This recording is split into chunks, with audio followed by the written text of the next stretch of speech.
Let's do a little math tutorial.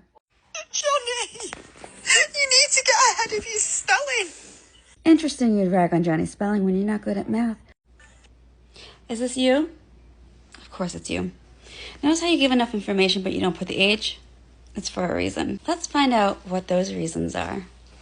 This is the same article. It says he's 37 years old. Take note, in June 2014, he's 37.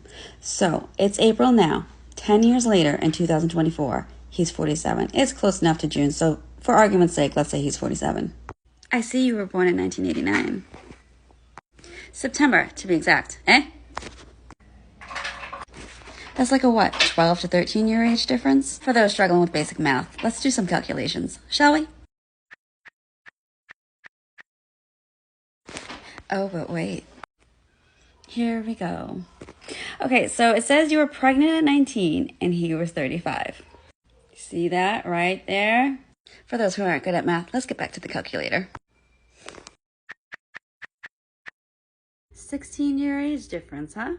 And hey, if you're gonna run around crying about how you don't want people to find your ex, I would definitely highly advise against putting screenshots like this out there, where you can search the text within the screenshot and Google. Oh, and before you go off on me, oh yes, absolutely, I Googled that one. Because if you're going to accuse my friends of all these things, you bet I'm going to look into it. Oh, and guess what also I looked into, just in case, because I knew where this was going to go.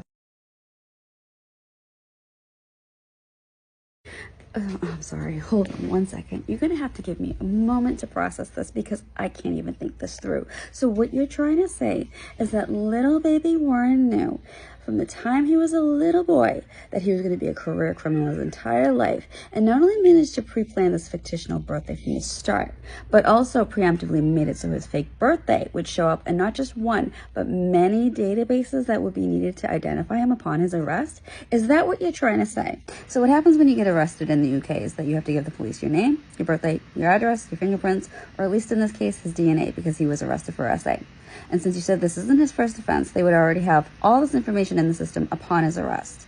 So they run all this information through the PNC, which then uses Orbis, the DVLA, HMRC, NHS, and the voting registry. All of these systems are then used to confirm his identity. Wow, with the credit you're giving this guy, you'd think he would have put all his energy into focusing on how not to get caught rather than faking his own birthday, huh?